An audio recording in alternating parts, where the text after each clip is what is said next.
Reet then, lads and lasses, how we're doing, and welcome back to the channel. I hope you're all having a fantastic day so far, ladies and gentlemen. Now, in the January transfer window, many Newcastle United fans kind of would have agreed we needed a right centre-back. We've got Shaw, who's aging, we've got Kraft, who can play there, who's aging, we've got Jamal Lascelles, who not only was aging, but he was also meant to be going to the Turkish league in Besiktas, of course. But now, we've got news yesterday that Sven Botman is undergoing surgery, and that's going to keep him out for 6 to 9 months. Look, first of all, that's not what I want to hear whatsoever for the time frame he's going to be out, but he needed surgery, similar as he did need surgery, ladies and gentlemen. We can see his performances were just deteriorating. His pace was going, he was making so many individual errors. He didn't look like the Botman from the 2022-23 season, so look, he did need surgery. It was only a matter of time. The medical staff have really busted that one up. That actually quite infuriated me. So now that we also have a left-sided centre-back out, we kind of need a right-sided centre-back and a left-sided centre-back.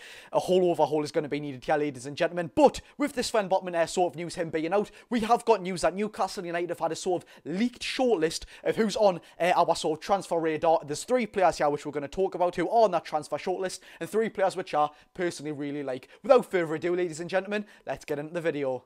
But just before we do that, of course, as we do know, Sven Botman is out for 6 to 9 months. He's left a personal message for Newcastle United fans to read, and this is exactly what he said for his time frame of being out for 6 to 9 months. It is difficult to accept that surgery is out of the question. After fighting so hard to avoid this step, the support and love I have already received means a lot to me. I won't be able to do what I love most for a while, but after my knee problems recently, I know I will come out this period a better player. That's exactly what we want to hear. You know, there's been so many cases of players, not even for Newcastle United, but going into a long injury like this, especially, he's such a young lad as well, 23, 24 years old. It's going to be a real shame he's missing just about a year of his career. Hopefully he can come back the same player. And he also says just below that, sorry, my team Newcastle United will remain the most important, and I will continue to support you every day. We are a family. Lots of love, Sven Botman. That's absolutely class, isn't it? That's what you want to hear for your player. Look, not great that he's out for that long, but it did need to happen. Speedy recovery, Sven Botman. Now, moving on to the news, which is given to us by the Chronicle. There's 3 players here which could potentially be the replacement of not just Sven Botman, because we have got left-sided and right-sided centre-backs here. 1 right-sided one and 2 left-sided one. And I really like the look of all of these. I'm going to give you the names now, and then we'll take a look into depth of all the news of the players and also details of the players that you might not know. The first one, Sporting Lisbon's Ousmane Diomande. He is only 20 years old, born in 2003. He has been very, very good for Sporting Lisbon this season. He's had 29 appearances overall, 19 in the Portuguese League and 8 in the Europa League.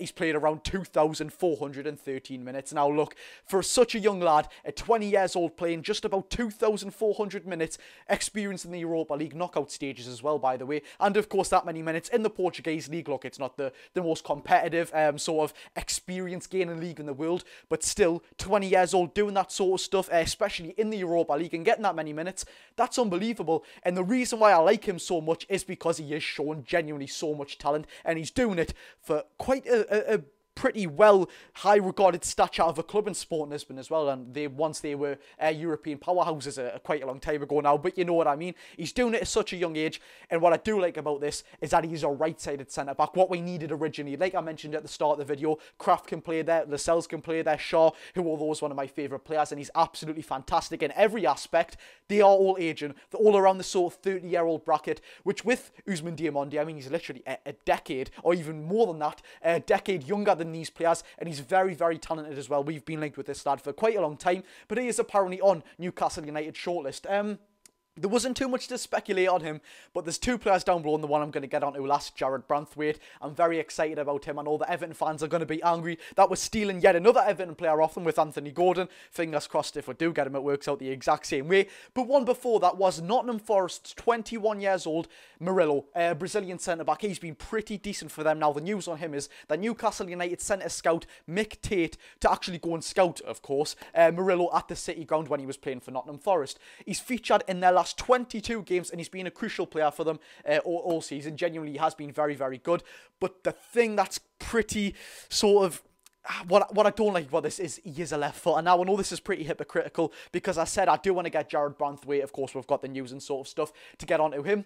But with Murillo, look, He's a fantastic player. He's done very, very good for Nottingham Forest this season. I'm not taking that away from him, but Sven Botman's injury is 6 to 9 months. When Sven Botman comes back, look, he's taking that left centre-back role. What he done last season, his ball-playing attributes, he's just big, sort of physical stature. He is absolutely unbelievable. If we can get him what he was playing as a 22, 23-year-old lad last season, if we can get him, and in Sven Botman's words, he's going to come back a better player. If he can become a better player than that, then Christ almighty, he could get into nearly every single team in the world. Honestly, he was unbelievable, ladies and gentlemen. But is Murillo going to, if he comes right now, he's just going to be sort of a short-term replacement, which is why I don't think this will happen. Would I take him? Possibly not, because I think that'll just sort of not let us do with FFP, sorry. That won't let us do sort of deals and stuff elsewhere where we actually need it, if you know what I mean. Fabian Shaw, left centre-back, has been more than okay. We do need to get someone there, though. In a left centre-back, what I'd be more than happy with. But yet again, it's kind of disregarding his future. With Botman coming back, is Jarrad Branthwaite now. He's been nothing short of fantastic for Everton this season. Of course, 21-year-old lad, and actually, I don't know if to class him as a local lad. Of course, when you say local, you normally think about Newcastle, but he's local to the northeast. Of course, he grew up in Carlisle and actually played for Carlisle. And if I'm sure off the top of my head, there was something, I think there was an article that he slipped through the hands of Steve Bruce in Newcastle United. We were meant to sign him when he actually did play for Carlisle. Probably wouldn't have worked out like the Ivan Toney days and sort of stuff like that. But he's also recently been called up with the England men's national squad, the senior squad, as well as Anthony Gordon. Them two are very good mates. Fingers crossed agent Anthony Gordon could get a little bit of business done there for us. Oh God, he's been absolutely brilliant. Imagine him getting transfer deals done as well, man. Honestly, build him a statue and build him it now. But yes, he's been absolutely brilliant. And what I do like about Jarrad Branthwaite, he's getting this much experience with Everton right now. 31 appearances in all competitions this season as a 21-year-old lad in the Premier League, which of course for the likes of Ousmane Diomande, he hasn't done it in the Premier League yet. Jarrad Branthwaite is doing it in the Premier League. And what I do like about Branthwaite as well, he's kind of doing it with all this background noise ahead of him as well. I know Everton's quite a chaotic club with all the points deduction and all that sort of stuff. Anthony Gordon had to go through that. That could have made or break his career. But Jarrad Branthwaite is doing it with so much background noise. You know, the club could be going down to the Championship. His future could be in very sort of unsafe hands, if you know what I mean. And he's still performing week in, week out. 21 years old and 31 appearances this season. That is very, very good. But yet again, he's a left-sided centre-back. He can play on the right, but if he wanted to come to a big club, he would preferably play on the left, wouldn't he? But one thing that kind of ruins it all, ladies and gentlemen, just wait for this. I know he's English, right? And of course, he's going to get English tax for the sort of English player rule or whatever it is. Homegrown player, I know he's not exactly homegrown, but you know what I mean. English players always do have this sort of tax, shall we say, where their transfer value is boosted up a bit because Everton value Jarrad Branthwaite at 85 to 100 million pounds. Look, straight from that, it's absolutely not. I would love to have him at Newcastle, and he is a very, very good player. He's been on fantastic form this season, but 85 to 100 million pounds, which is what the Chronicle think Everton value him at, and I've actually seen that price tag chucked up quite a few places. Absolutely not. I don't care if he's English. I couldn't care less if he was from St. Kitts and Nevis. I'm not paying I wouldn't like the club to pay for 85 or 100 million pounds for any centre-back in this moment in time. That is a complete no-no. So look, there's 3 centre-backs there, and these are the ones which I would like.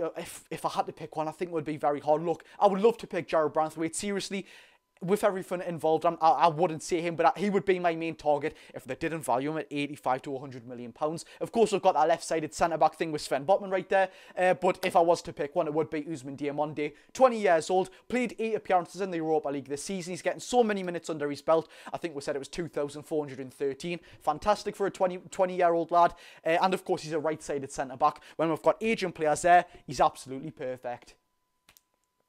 So if you did enjoy the video, ladies and gentlemen, and you did enjoy the news and all that sort of taking a little bit into the context and look at these players, please do like the video and subscribe if you are new around here for all Newcastle United content. And actually, ladies and gentlemen, as I'm recording this, the day is, one second, I've actually forgot the day, it's Thursday. So on Sunday, I'll be taking part in a charity match, which is, I think it is going to be behind closed doors, but I'm checking the availability if I can actually live stream the charity match. Now, I believe it's going to kick off from around 10 AM, but I will let you know, don't worry about that. I will let you know, so stay tuned for that on the sort of community tab in the YouTube channel. So I will let you know about that, ladies and gentlemen. I'm going to see if I can actually live stream it so you can see me score 10 goals in the game. I'm joking, my asthma's terrible. I'll probably be the first one down and out. But without further ado, ladies and gentlemen, if you've enjoyed the video, like and subscribe if you haven't already. I've been Josh. Go and enjoy your day, people.